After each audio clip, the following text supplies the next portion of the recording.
Assalamualaikum warahmatullahi wabarakatuh. Bagaimana kabarnya anak-anak pada hari ini? Pada sehat semuanya?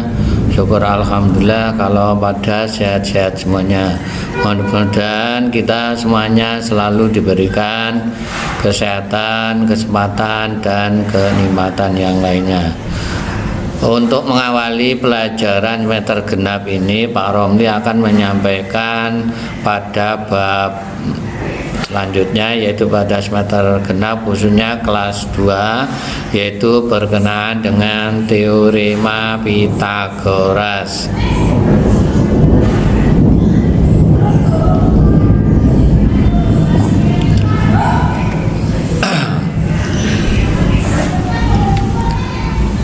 Anak-anak mungkin sudah tahu atau sudah mengenal adanya hitung pasti. Itu tidak asing dengan rumus, yaitu A pangkat 2 ditambah B pangkat 2 sama dengan C pangkat 2. Itu merupakan atau rumus dari teorema Pythagoras.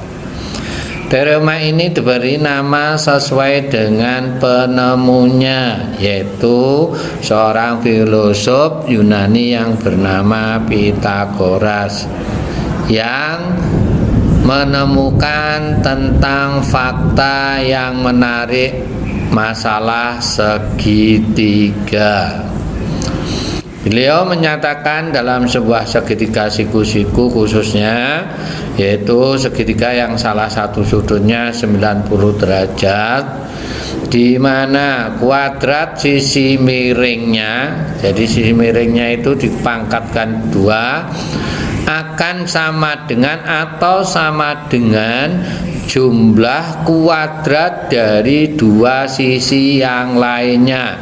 Jadi sisi miringnya itu dipangkatkan 2 sama dengan sisi yang lainnya, sisi datar pangkat 2 ditambah sisi tegak pangkat 2. Itulah yang namanya teorema Pythagoras.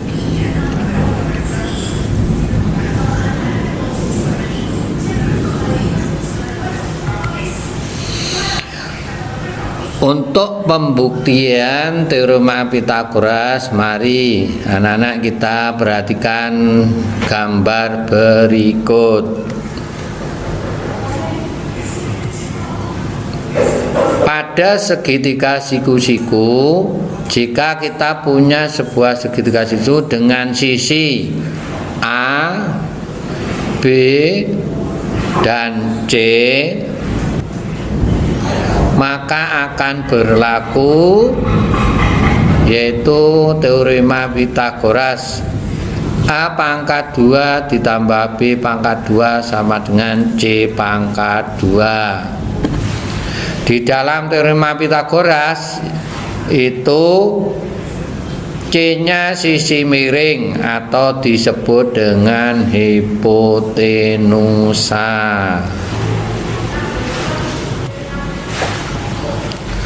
Kemudian Pythagoras juga, jika kuadrat merupakan luasan persegi, ya, maka berlaku luasan persegi dari sisi panjang A ditambah luasan persegi dari panjang sisi B itu sama dengan luasan persegi dari sisi panjang C. Luasan ini yang akan kita gunakan untuk membuktikan rumus Pythagoras. Simak gambar di bawah ini atau gambar berikut ini. Nah, dengan melihat gambar tersebut, maka dapat disimpulkan, tadi sudah dinyatakan di atas tadi, maka A pangkat 2 ditambah B pangkat 2 itu sama dengan C pangkat 2. Itulah merupakan teorema Pythagoras. Kemudian pada teorema Pythagoras menyatakan bahwa untuk setiap segitiga siku-siku berlaku kuadrat panjang sisi miring atau hipotenusa itu sama dengan jumlah kuadrat panjang sisi siku-sikunya, yaitu sisi mendatar dan sisi tegak.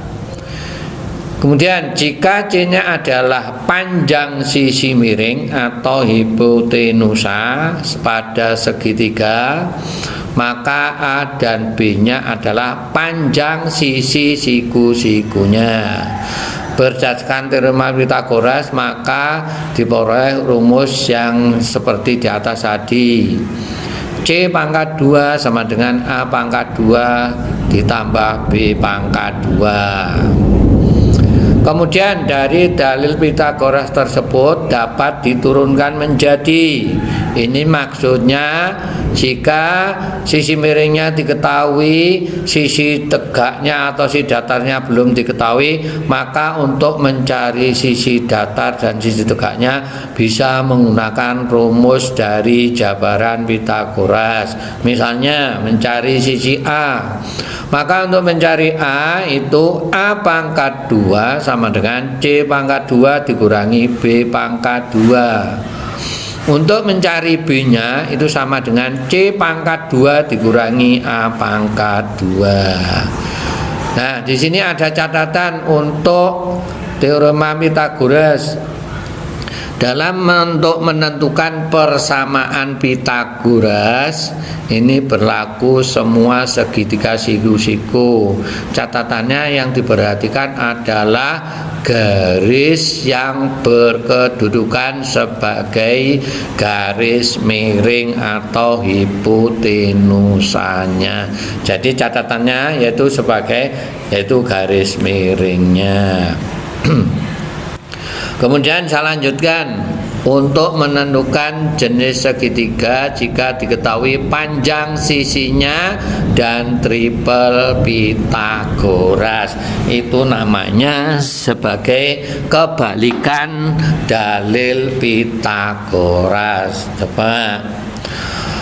Kebalikan dalil Pythagoras yaitu dalil Pythagoras menyatakan bahwa dalam segitiga ABC jika sudut C siku-siku maka berlaku C pangkat 2 sama dengan A pangkat 2 ditambah B pangkat 2. Dalam segitiga tersebut apabila A adalah sisi di hadapan sudut A, itu A kecil. B kecil adalah sisi di hadapan sudut B. C kecilnya adalah sisi di hadapan sudut C. Maka berlakulah kebalikan teorema Pythagoras sebagai berikut. Yang pertama, jika A pangkat 2 sama dengan B pangkat 2 ditambah C pangkat 2, itu rumus Pythagoras tadi, maka siku-sikunya di A. Kalau yang di atas tadi siku-sikunya di C. Yang kedua, B pangkat 2 sama dengan A pangkat 2 ditambah C pangkat 2, maka segitiganya siku-siku di B.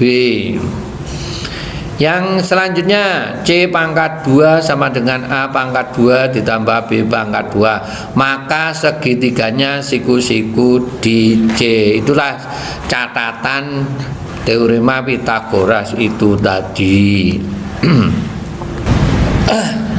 Dilanjut dengan menggunakan prinsip kebalikan Pythagoras, kita dapat menentukan apakah suatu segitiga merupakan segitiga siku-siku, segitiga lancip, atau segitiga tumpul.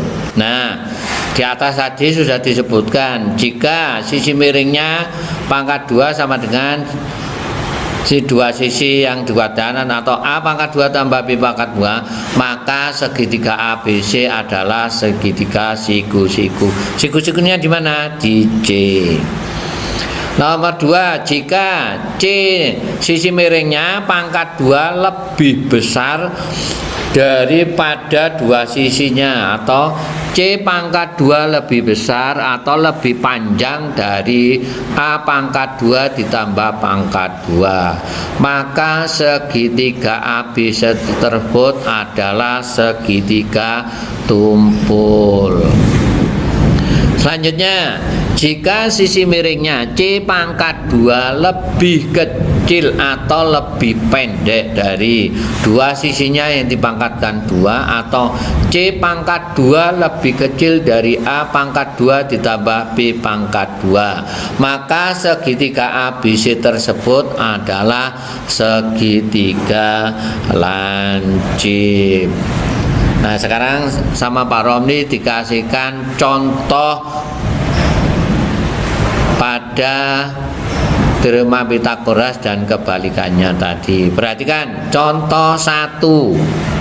Pada suatu segitiga ABC, siku-siku di titik A, panjang AB 4 cm dan panjang AC 3 cm, dan hitunglah panjang BC. Karena siku-sikunya di A, berarti di depannya titik sudut A yaitu A kecil atau garis BC, berarti menghitung panjang BC itu berarti sisi miringnya. Jawab.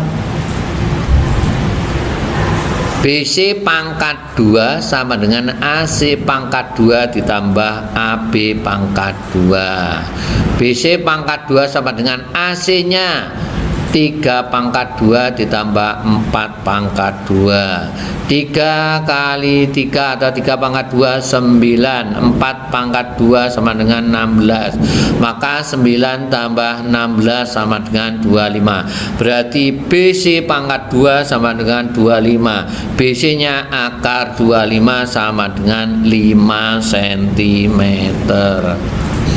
Contoh kedua, panjang sisi siku-siku dalam segitiga siku-siku adalah 4x cm dan 3x cm. Karena itu sisi siku-siku berarti sisi miringnya diketahui. Jika panjang sisi hipotenusanya atau sisi miringnya 20 cm, maka tentukanlah nilai X-nya. Nah, untuk menjawab ini kita masukkan rumus teorema Pitagoras tadi. Jawab.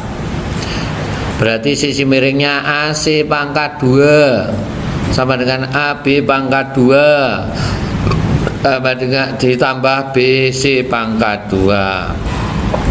AC-nya sisi miring 20 pangkat 2, sisi datarnya 4x pangkat 2, dan sisi tegaknya 3x pangkat 2. 20 pangkat 2 sama dengan 400, 4 pangkat 2 sama dengan 16, x pangkat 2 berarti x pangkat 2 ditambah 3 pangkat 2 sama dengan 9, x pangkat 2 sama dengan x pangkat 2. Untuk menjumlahkan ini X-nya nggak boleh dijumlah, yang dijumlah bilangan bulatnya, berarti 16 tambah 9 sama dengan 25 X pangkat 2, atau sama dengan 400 sama dengan 20 X pangkat 2. X pangkat 2 nya berarti berapa? 400 dibagi 25, yaitu ketemu 16. X pangkat 2 sama dengan 16, maka X-nya akar dari 16 yaitu 4. Jadi nilai X-nya sama dengan 4. Contoh ketiga, tentukan jenis segitiga yang memiliki panjang sisi 5 cm, 7 cm, dan 8 cm. Nah, termasuk segitiga apakah ini? Tadi sudah diberikan di atas. Jawab. Untuk menjawab ini maka ditentukan sisi yang paling terpanjang yaitu 8 cm. Berarti sisi miringnya yaitu 8 cm. Berarti C-nya 8 cm, A-nya 7 cm dan B-nya 5 cm. C-nya berarti 8 pangkat 2 sama dengan 64. Berarti A pangkat 2 tambah B pangkat 2. A pangkat 2 berarti 7 pangkat 2 ditambah 5 pangkat 2. 7 pangkat 2 49 ditambah 5 pangkat 2 25. 49 tambah 25 sama dengan 74. Karena C-nya lebih pendek dari A pangkat 2 ditambah B pangkat 2, maka segitiganya tersebut tergolong segitiga lancip, yaitu 64 lebih kecil daripada 74, maka segitiganya lancip. Contoh yang keempat, tentukan jenis segitiga yang memiliki panjang sisinya 8 cm, 7 cm, dan 12 cm.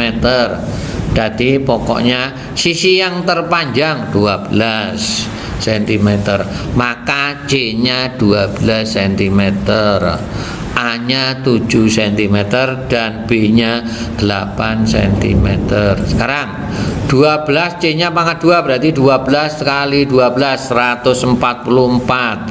A pangkat 2 ditambah B pangkat 2 berarti 7 pangkat 2 ditambah 8 pangkat 2. 7 pangkat 2 49, 8 pangkat 2 64.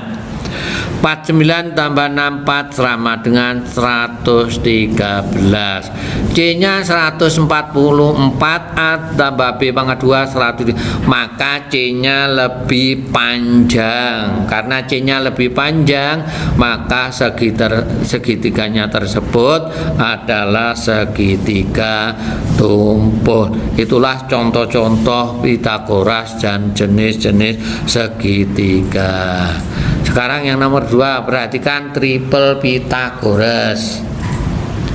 Yang dikatakan triple Pythagoras yaitu 3 bilangan bulat positif yang memenuhi kesamaan di rumah Pythagoras di atas, yaitu kuadrat bilangan terbesar sama dengan jumlah kuadrat kedua bilangan yang lain.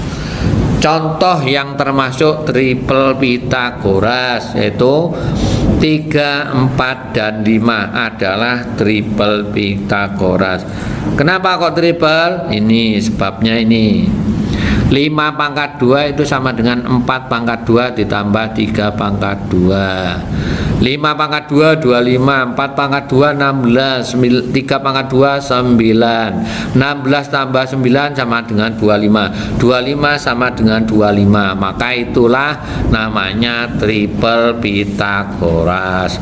Contoh kedua, 26, 24, dan 10 adalah triple Pythagoras sebab 26 pangkat 2 sama dengan 24 pangkat 2 ditambah 10 4 pangkat 2. 26 pangkat 2 676, 24 pangkat 2 576, 10 pangkat 2 100, 576 ditambah 100 676. Nah itu sama 676, dan maka ketiga bilangan tersebut disebut triple Pythagoras. Itulah contoh triple Pythagoras. Penerapan Pythagoras dalam kehidupan sehari-hari. Perhatikan. 1. Penerapan dalam menyelesaikan soal. Banyak soal baik dalam matematika maupun fisika maupun yang lainnya yang untuk menyelesaikannya perlu menggunakan rumus Pythagoras. Contoh soal yang termasuk Pythagoras.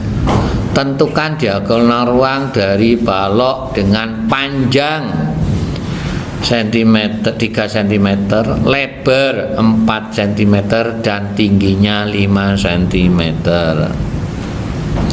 Untuk menentukan panjang diagonal ruang, balok tersebut, maka mau tidak mau kita harus menggunakan rumus Pythagoras. Yang pertama, mencari diagonal bidang. Itu berarti panjang pangkat 2 ditambah lebar pangkat 2, berarti 3 pangkat 2 9 tambah 4 pangkat 2 16. 9 tambah 16 25. Akar 25 sama dengan 5 cm.